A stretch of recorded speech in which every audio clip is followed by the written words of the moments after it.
안녕하세요. 찰리브라입니다.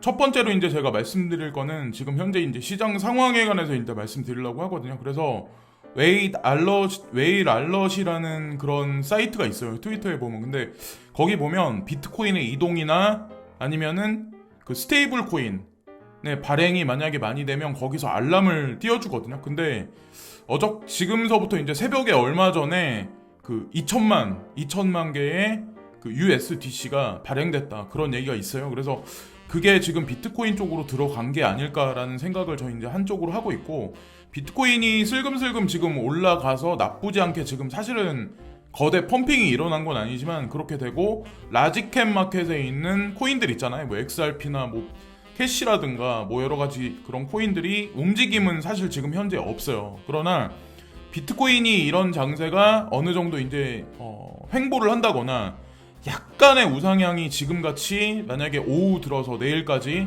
일어날 가능성이 되게 높은데, 그렇게 되면 아마 라지캡에 있는 코인들도 조금씩 이제 우상향 할 거라고 생각하고, 미들캡, 뭐 로우캡으로 점진적으로 또 한 번 이제 순환매 장세가 돌아갈 거라고 이제 생각합니다. 이거를 먼저 말씀드리고, 그 다음에 이제 구체적인 차트에 관해서 이제 말씀드리려고 하는데, 자, 인컴 샤크가 의견을 피력한 건데, 이 차트대로 보면은 되게 안 좋죠. 사실은 이게 계속 올라가 줘야 우리의 바람대로 되는데, 뭐 사람마다 이제 견해는 틀리니까 이거는 그냥 인컴 샤크의 개인적인 견해고, 제가 드릴 말씀도 따로 있어요. 그래서 이분이 이제 말씀하시는 거는 14일 날부터 지금 뭐 15일 날이죠. 한국 시간으로 했을 때. 근데 여기서부터 이제 상승을 할 거다. 상승을 해서 1,800달러 이상, 1,900달러, 11,000달러를 뚫지 못하는 그 정도 구간까지는 점진적으로 우상향할 가능성이 있는데, 거기서 다시 하락을 해서 9,800달러,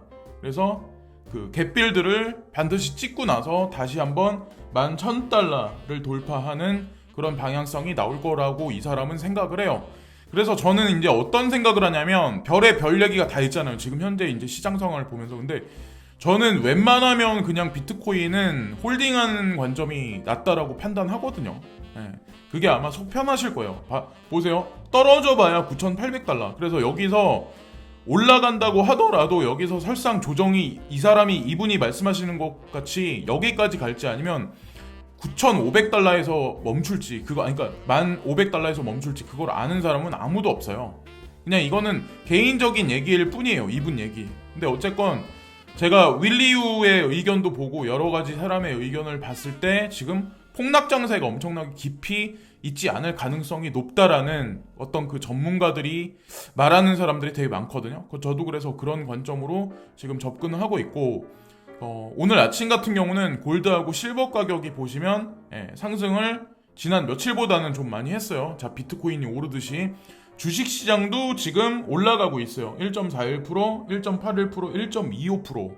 그래서 이번에 17일 날 연방준비은행 회의가 있죠. 그래서 제롬 파월 연준 의장이 뭐라고 발표를 할지 모르겠지만, 기대 심리에 의해서 지금 기관이 이끄는 어떤 유동성 장세가 다시 돌아가는 게 아닐까라고 이제 전 생각을 하고, 저희 보시면은 달러는 오히려 지금 하락으로 반전돼가지고 마이너스 0.22%, 지금 달러 인덱스는 떨어지고 있는 현재 추세예요. 그래서 이걸 보시고, 제가 이제 말씀드리고 싶은 거는 7월 30일 날, 지난 7월 30일에 있었을 때 FOMC 회의에서는 별 뚜렷하게 뭐 유동성을 엄청나게 공급하겠다, 뭐 마이너스 금리 쪽으로 가겠다, 뭐 이런 얘기에 관해서 확실시하게 연준 의장이 말씀을 안 하셨어요. 그때는. 그때 당시엔 그랬어요. 근데 이번에 회의는 조금 제가 개인적으로 보기에는 좀 틀리지 않을까라는 희망의 로를 한 가지 이제 돌리는 이유가, 지금 미국 서부 쪽에서 산불이 거대하게 났잖아요. 근데 그게 사실은 우리나라에서 산불 난 거랑 규모 자체가 틀려요. 그건 사람이 끌 수 없는 불이에요. 그래서 거기 근방에 사시는 분들이 댓글 다시는 분들이 있는데, 목이 되게 쾌쾌하다, 바깥 활동하기 되게 불편할 정도다라고 이제 말씀하시더라고요. 근데 저는 사실 그런 기상이변이 이제 건조해서 가뭄이 생겨서 기상이변이 생기는 게 미국 서부에 국한된 얘기라고 생각 안 하거든요. 이건 전 세계에 그 파장이 분명히 미칠 거라고 생각을 해요. 이 산불뿐만 아니라 다른 걸로도 남의 나라 일이 아니라는 거죠. 기상이변 이런 일이 생기는 게, 그거는 추후에는 이제 뭐 농산물의 수확량 감소, 그리고 빙하가 녹으면 대류가 바뀌고 염도가 바뀌어가지고 그 수산물 어획량에도 분명히 파장이 전 불러올 거라고 이제 생각을 하거든요. 그거는 이제 번외적인 얘기니까 그건 좀 이제 오늘 영상에서 이제 배제를 시키고, 여기 보시면 벤 버냉키 의장이 있고 여기 자네 옐런 연준 전 의장들이 있잖아요. 그래서 이분들이 이번에 회의에 만나서 이제 하는 건 아니죠. 근데 보통 보면은 이런 견해를 허친슨 연구소하고 FED에서 같이 의견 조율을 한다, 그런 것 같다라고 이제 제가 말씀드렸잖아요.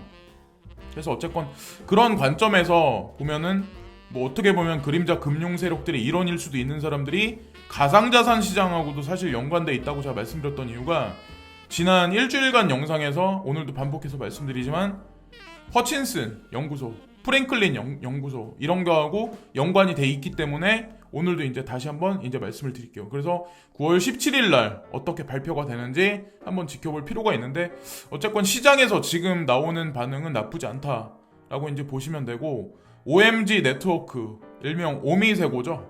개명해서 이제 OMG 네트워크인데, 왜 이 OMG 네트워크에 관해서 왜 어필을 안 하냐 저한테 말씀하시는 분들이 있는데, 제 채널의 원래 정체성이 뭐냐면, 그 주가 되는 건 뭐냐면 그 비트코인 캐시랑 그 오미세고예요. 이거는 제가 지난 2년간 동안 2018년 여름부터 방송을 했는데, 비트코인이나 이런 거는 뭐 기본적으로 깔고 들어가는 거고, 알트코인 중에는 제가 이런 코인들을 지금 밀고 있는 이유가 다 제 분석에 있어서 밀고 있었던 거고, 그리고 OMG 네트워크도 시세 분출이 있다가 지금 조정 장세에 있지만, 여러분들이 간과하지 말아야 될 게 뭐냐면, 이더리움 2.0이 됐다라고 하더라도 이 OMG 네트워크가 사실은 가스비를 내려주고 수수료를 저하시켜주는 어떤 그 중추적인 역할을 하는 알트코인 중에 핵심이라는 거를 잊으시면 안 된다는 거죠. 이게 메인 핵심이에요. 그래서 디파이가 어떻게 굴러가든, 아니면 이더리움 뭐 트랜잭션이 뭐 해시레이트가 점점 높아져서 어쨌든 뭐 어떻게 무거워지든, 그 이더리움이 무거워지든, 가장 중추적으로 이제 몸무게를 가볍게 해줄 수 있는 엔진 역할을 해주는 건 사실은 OMG 네트워크라고 저는 이제 생각을 하거든요. 그 생각에 관해서는 아직까지 변함은 없어요. 근데 다만 중요한 건, 제가 하반기 시장하고 내년을 보면서 좀 수익률상 봤을 때 네오코인이 제 눈에 들어왔기 때문에 이제 말씀을 계속 드렸었잖아요. 그래서 BCH는 아직까지 가동을 안 하고 있지만, 이 친구도 아마 분명히 펌핑 장세가 어느 순간이 되면 분명히 있을 거라고 이제 저는 생각을 해요. 그래서 이것도 추가적인 사항에서 그냥 OMG 왜 나쁘지 않은데 왜 그걸 부정적으로 말씀하시는지 모르겠네요. 프립사이드 크립토에서도 A 클래스에 지금 들어가 있잖아요. 그래서 아무 코인이나 그렇게 A 클래스에 주진 않아요. 그리고 이거는 그 윌리 우가 이 데이터를 이제 뽑아내서 말씀을 드리려고 하는 건데, 긍정적이게 지금 말을 하는 거죠. 여기 보면 분홍 색깔이 있고 그린 컬러가 있는데, 그린 컬러가 나오면 이게 향후에 횡보를 한다거나 점진적 우상향을 확률이 높다, 당분간 폭락의 걱정은 없다라는 윌리 우의 발언이 있었거든요. 근데 이 사람이 얘기하는 게 좀 아무리 뭐 이런 빅데이터를 근방으로 해서 했다고 해서 신빙성이 없는 게 아니라, 그래도 어느 정도 그래도 가능성은 항상 맞아 왔거든요. 그래서 그런 관점으로 좀 긍정적으로 보면 되지 않을까. 그래서 당분간은 폭락의 걱정을 안 하셔도 되지 않을까라는 생각을 한편으로 하고, 아까 초반에 말씀드렸다시피 USDC가 2천만 개가 생성됐다. 그래서 웨이 달러에서 이거를 말을 하기 때문에 저도 이제 말씀을 드리고, 이 유동성이 가상자산 시장에 들어오면 결국에는 그렇죠. 비트코인이 상승하고 비트코인에 있는 에너지가 라지캡 마켓으로 들어가고 미들캡으로 들어가고 로우캡 마켓으로 들어가는 순환매 장세에 선발이 되지 않을까라는 생각을 하고, 일부 전문가들이 비트코인이 본격적인 강세에 돌입했다. 블록미디어에 이 얘기가 나왔는데, 보시면은 읽어보면은 코인텔레그래프에서 사실 나온 기사죠. 근데 비트코인 분석 모델 중 하나로 알려진 스톡 투 플로우 SF 모델을 개발한 암호화폐 분석가 플랜비는 비트코인이 이제 중요한 가격을 상승을 시작할 시점이라고 밝혔다. 근데 저는 이런 뉴스가 나오면 좀 약간 한편으로는 색안경을 되게 많이 끼거든요. 특히나 되게 뭐 얼마까지 간다 막 이런 얘기가 나올 때 여기 보시면은 2024년에는 28만 8천 달러에 도달할 것이라고 예상을 했다. 저는 1억까지만 가도 좋겠다는 생각을 해요. 그러니까 제가 생각하는 정고가 3억 5천이거든요. 그냥 단기적으로 한 몇 년 내에. 그리고 뭐 2030년까지 보면은 뭐 10억 이상까지 갈 수 있다 그런 생각을 하면서 이제 저도 투자를 하는데, 좀 현실적인 거에 관해서 한 가지 이제 문장이 나와 있는 걸 말씀드리면, 그는 시장 주기와 현재 시점을 비교해 보면서 현재 시장 상황은 2016년에 비해서 손색이 없다면서 당시와 비슷한 장기간 가격 다지기 이후에 완만하고 지속적인 상승세를 내년까지 볼 수 있게 될 것이라고 예측했다. 차라리 이 문장이 이 문장보다는 좀 현실적이라고 저는 이제 생각을 해요. 그러니까 지금 제가 느낌 받는 거는 2016년하고 약간 좀 비슷한 것 같아요. 2016년 중반 정도. 그때도 급격한 상승은 없었어요. 근데 점진적으로 하반기로 갈수록 계속해서 상승을 했었거든요. 그러면서 2017년에 더 많이 극적으로 상승을 많이 했죠. 그러니까 사실상 우리가 진짜로 원하는 상승장은 아마 2021년, 2022년이 되지 않을까라고 이제 저는 생각을 합니다. 올해는 그냥 에피타이저로 그냥 가볍게 생각하시는 게 아마 스트레스를 덜 받으실 거라고 생각을 하고, 뉴스와 자신의 분석을 동일시하는 게 가장 위험하다라고 이제 제가 말씀드리고 싶은데, 뉴스에서 뭐 2024년까지 28만 8천 달러까지 갈 거야 이렇게 나온다고 그래서 나는 전 재산을 다 팔아가지고 몰빵을 해야지, 아파트를 담보로 전체에서 대출금을 끌어다가 몰빵을 해야지 이렇게 생각하면은 오판이라는 거죠. 뉴스에는 함정이 있고 그리고 현실적인 얘기들이 있어요. 그러니까 이거를 잘 분간을 하셔야 된다는 거죠. 그러니까 견해마다 사람들마다 뭐 폭락한다는 사람도 있고 폭등한다는 사람도 있고 뭐 횡보한다는 사람이 있잖아요. 그래서 두루두루 보시면서 자기 결론에 합리화를 추구하는 게 결론 도출하는 게 저는 가장 올바르다고 생각해요. 그래서 또 중요한 게 제가 한 가지 또 드리고 싶은 말씀이 있는데, 시사 뉴스를 제가 안 보는 이유가 있어요. 남북 뉴스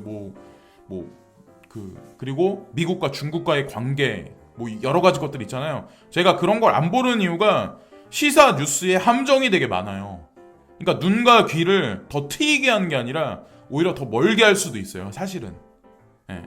우리가 흔히 조중동을 이용해서 개돼지를 만든다, 개돼지 양몰이 한다 막 이런 표현에 그런 거를 되게 많이 쓰잖아요. 그러니까 그런 거를 항상 경계하시면서 시사 뉴스는 보셔야 된다 생각하고, 이런 거는 진짜 현실적인 거죠. 여기 보면은 벡트거래소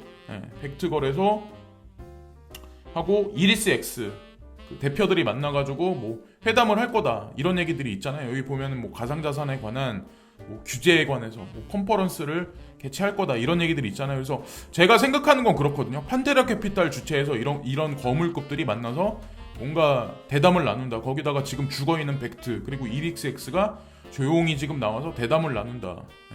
뭔가가 이루어질 거라는 거에 관해서 우리가 유추할 수 있다 생각하고, nem코인에 관해서도 여쭤보시는 분들이 이제 간간히 있으신데, 동전 코인 중에는 그나마 제가 생각해서 나쁘지 않다라고 생각하는 몇 개 안 되는 코인이 있거든요. 뭐 에이다라든가 뭐 스텔라 루멘이라든가 뭐 이런 코인들, 거기다 이제 추가적으로 nem코인도 제가 말씀드린 이유가, 물론 이 코인도 플립사이드 크립토에서 A 클래스에 들어있는 코인이에요. 그리고 재단이 되게 오래됐다. 그리고 제가 코인 시작할 때부터 지금까지 존재를 했단 얘기는, 사실은 연구진들도 이탈한 사람들이 없고 손바뀜도 많이 없었고 커뮤니티도 되게 빵빵하거든요. 근데 12월 달에 호재거리가 있기 때문에 요 근래 이제 매수를 진행하셨다가 익절을 하셔가지고 다시 한번 들어가셨다는 분들도 있더라고요. 근데 저는 나쁘게 생각 안 해요. 지금 보면은 차트적 관점으로 봐도 제가 개인적으로 보기에는 나쁘지 않거든요. 이건 어디까지나 이제 개인적인 판단이고, 그리고 스냅샷 XYM 토큰을 받기 위해서 들어가신 분들이 있는데 15일 날부터 옵트인에 들어가는 거고, 스냅샷이 15일 날 정확히 이루어지는 건 아니에요. 그래서 나는 XYM을 받고 나서 그냥 팔아버려야지 생각하시는 분이 있겠지만, 그거는 12월 달이고 옵트인은 오늘서부터 이제 들어가기 시작을 해요. 그래서 구체적인 사항은 나중에 이제 다시 한번 읽어보고 말씀을 드릴게요.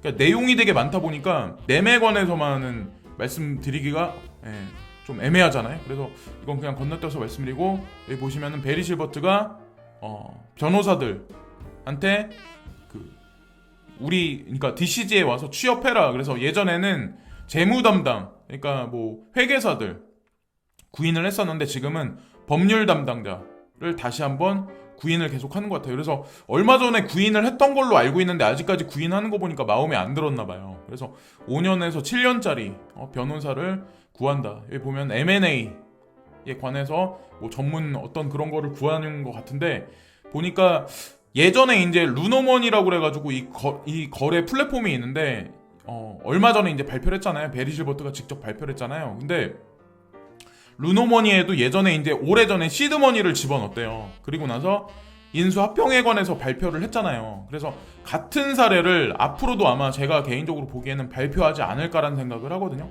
그래서 DCG에서 전 세계에 있는 블록체인하고 관련된 가상자산하고 관련되어 있는 많은 기업들이 있어요. 근데 그 기업들도 앞으로 발표되는 대상이 하나하나 나오지 않을까라고 이제 생각을 하고, 크립토닷컴은 체인링크 통합을 디파이 게이트웨이로 간주합니다. 코인텔레그래프에 이 기사가 나왔는데 이 크립토닷컴에서 스테이킹을 진행한다, 뭐 랜딩을 진행한다, 그래서 뭐 겁난다 이러시는 분들이 되게 많은데, 제가 CRO인가? 그 코인에 관해서도 플립사이드에서 체크를 해봤는데 나쁘지 않아요. 네. 스캠이면 스캠이다라고 판별을 내리거든요. 플립사이드 크립토에서. 근데 거기서도 긍정적이게 얘기하고 코인텔레그래프에서도 이런 식으로 기사가 나온다는 얘기는 사실은 괜찮은 거예요. 이 거래소 자체가. 그래서 스테이킹 하시는 분들은 걱정하지 마시고, CRO 코인 가지고 계신 분들 같은 경우는 바이낸스 코인을 보시면서 투자를 하셨던 분들은 그냥 뭐 중장기적으로 보셔도 제가 보기에는 나쁜 회사 같지는 않아요. 일단 코인텔레그래프나 코인데스크가 뭐 돈을 받고 기사를 써주는지 아닌지는 모르겠지만 그렇게 허무맹랑하게 스캠 코인들에 관해서 언급하고 다뤄주는 그런 싸구려 매스미디어사는 아니거든요. 그리고 최대의 지루함, 조셉 영이라는 분이 이 기사를 썼는데 2021년까지 변동성이 낮은 잠재적 비트코인 시나리오. 그래서 이것도 사실은 되게 지루할 수도 있다, 이런 얘기를 하는 건데, 제가 첫 번째 차트를 보여드렸잖아요. 어느 순간까지 11,000달러 밑에까지는 올라갈 수 있다. 그리고 거기서 저항을 맞고 떨어질 가능성이 있다. 근데 이 조셉 영도 똑같은 얘기를 지금 하고 있어요. 기술적으로 비트코인은 이전의 저항 영역으로 작용했던 1,570달러의 결정적인 수준을 넘어선 위치에 있습니다. 현재 그러나 11,000달러에서 11,288달러의 저항 범위는 폭발적인 랠리의 장애물 역할을 합니다. 그래서 지금 현재 요 정도 구간이 되겠네요. 이 정도 구간에서 저항을 맞고 또다시 흘러내릴 가능성이 있다. 그래서 박스권 장세가 당분간 유지할 가능성이 있다라는 얘기를 하는데, 어쨌건 제가 개인적으로 보는 거는 순환매 장세가 또다시 아마 돌아오지 않을까라는 생각을 하고 있고, 비트메인 법인 대표 장커탄이 다시 우지안으로, 이 뉴스를 보면서 여러분들 어떤 생각을 하시나요? 이게 뭐 장커탄이 뭐 우지안을 내쫓고 막 이렇게 뉴스에는 그런 얘기가 나오잖아요. 지난 1년간 그런 얘기가 나왔잖아요. 근데 여기 보면은 이에 기쁨을 흘리는 직원도 있었다. 반면 장커탄을 지지해온 직원들은 이직 준비에 분주한 것으로 알려졌다고 전했다. 비트메인의 공동 창업자인 우지안과 장커탄은 비트메인의 운영권을 놓고 다투고 있는 것으로 알려졌다. 근데 우지안이 원래 여기 법인 대표예요. 그럼 다시 원점으로 온 거잖아요. 그럼 그렇게 보면 뉴스를 보실 때 그냥 저는 예전에도 제가 말씀드렸죠. 그냥 쇼일 뿐이다. 장커탄이 어쩌저쩌고 해봐야 어차피 비트메인은 우지안으로 다시 들어간다. 그리고 IPO에 관해서 분명히 얘기가 나올 거고 BCH에 관해서 시세 분출이 있을 가능성이 높다라고 저는 지속적으로 말씀을 드렸었죠. 그래서 뉴스를 보실 때 하여튼 가려서 잘 보셔야 된다는 거죠. 토큰포스트에 이 뉴스가 나왔는데, 자, 제공은 코인리스에서 했었고, 자, 어쨌건 이걸 보시면서 잘 결론을 내리시면 되고, 내가 왜 괜히 비트코인에 투자해야지 BCH 왜 투자했지라고 생각하시는 분들은 그냥 BCH 손절하세요. 그리고 비트코인 사세요. 전 걱정하시면서 뭐하러 이런 뉴스 하나하나에 휘둘리시면서 뭐하러 비트코인 캐시에 투자를 하시는지, 하드포크를 걱정하시면서 뭐하러 비트코인 캐시를 투자를 하는지 저는 이해가 도저히 안 가거든요. 그러니까 분석에 확신이 없으면 왜 비트코인이라는 좋은 코인도 있는데 뭐하러 비트코인 캐시를 뭐하러 사시냐는 거죠. 예.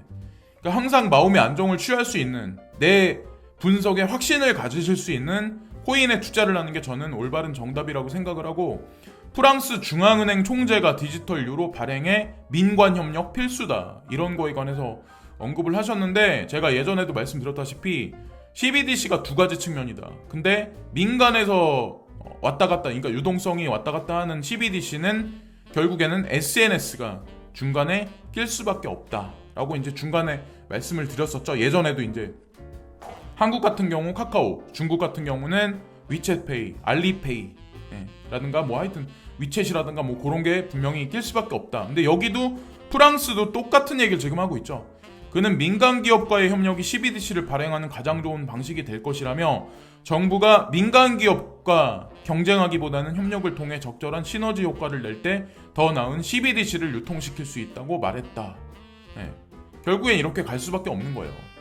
근데 국가에서 CBDC를 발행하면 가상자산 시장 망하는 거 아니냐, 또 똑같은 얘기를 제가 반복해서 말씀드리는데, 그런 거 걱정하시려면 그냥 차라리 은행에 그냥 현금 넣으시는 게 낫죠. 뭐하러 언제 폭락하거나 언제 0으로 수렴할 수도 있는 가상자산 시장에 뭐하러 투자를 진행하시냐는 거죠.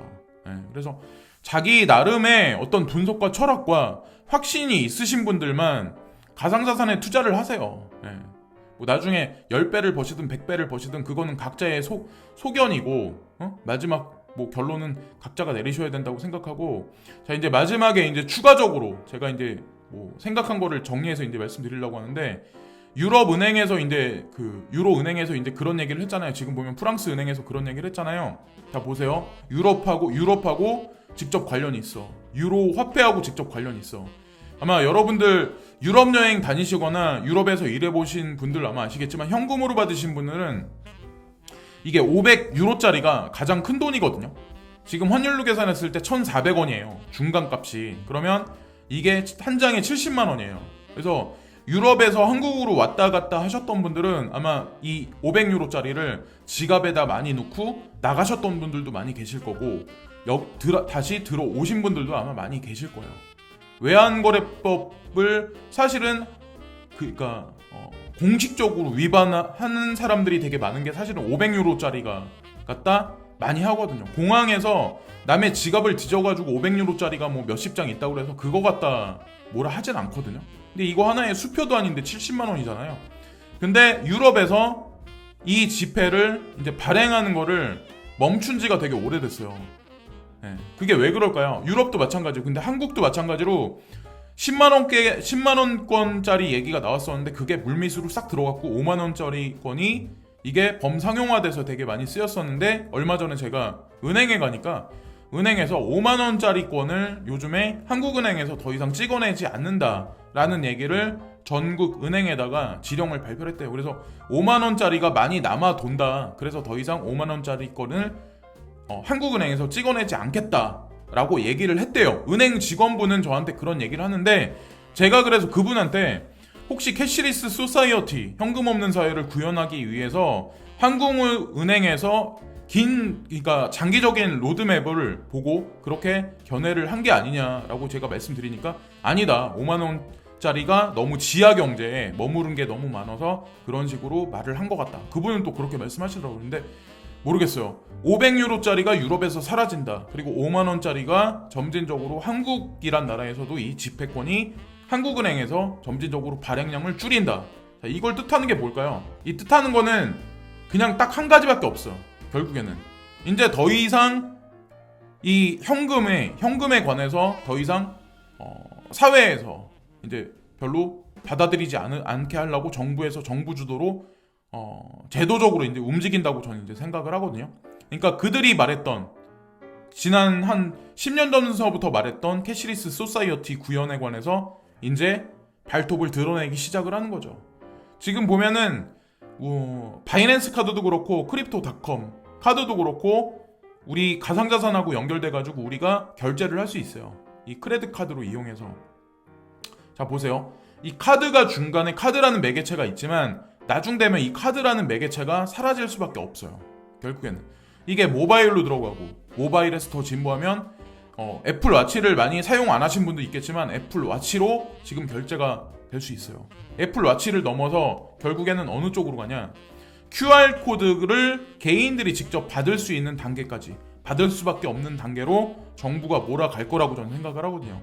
그러니까 이거는 국내 정부에 국한된 얘기라고 저는 생각 안 해요. 여기 보시면 이게 포천이거든요. 포천시청인데 8월 3일 날부터 포천시청도 모바일 QR 코드 활용을 이용해서 출입 기록을 저장한다. 이런 얘기가 있어요. 전자출입 명부 도입을 8월 3일부터 도입한다. QR 코드를 활용한다. 자, 이 무슨 의미일까요? 그러니까 코로나19가 이제 창궐하기 시작하면서 사람들을 좀 더 감시하는 사회로 지금 현재 들어가고 있는 거예요. 근데 그 수단이 되는 거는, 사실 그 중간에 매개가 되는 거는 QR 코드를 지금 쓰고 있는 거죠. 그래서 노래방이나 뭐 단란주점 이런 거를 떠나서 공사 건물에도 이런 거를 한다. 그럼 결국에 어떻게 되냐? 여기서 이제 시간이 흐르고 가상자산 시대가 도래하고 그렇게 나중에 되다 보면 나중에 이게 어떻게 되냐면 QR 코드를 통해서 우리는 어떤 건물에 들어가고 나올 때 확인을 받아야 돼요.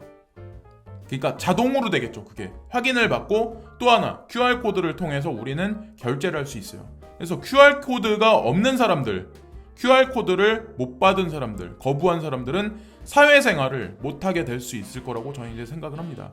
이게 사실은 그 성경책에 이런 얘기가 나오거든요.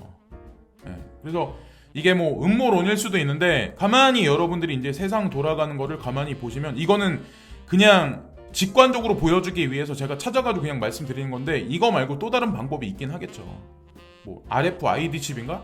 그거 말고 뭐 하여튼 뭔가 있겠죠. 하여튼 그래서 각각 개인이 이 QR코드나 번호를 부여받아서 그것을 통해서 아마 세상이 움직이는 시대로 도래하지 않을까.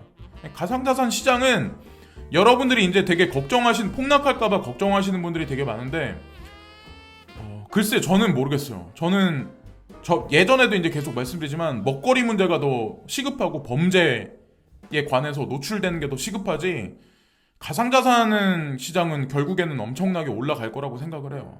지금의 주식시장이 버블을 형성하듯이. 그렇게 따지면 아직까지 투자할 만한 값어치가, 공백이 분명히 있다라고 이제 생각을 합니다. 지금까지 찰리 브라운이었고요. 너무 불안해하지들 마시고 당분간은 나쁘지 않은 순환매 장세가 돌아오지 않을까라고 이제 개인적인 희망의 롤 돌리면서 이번 영상을 마치겠습니다. 오늘도 즐거운 하루를 되시고요. 구독과 좋아요 끝으로 부탁드리겠습니다. 오늘도 진심으로 감사합니다.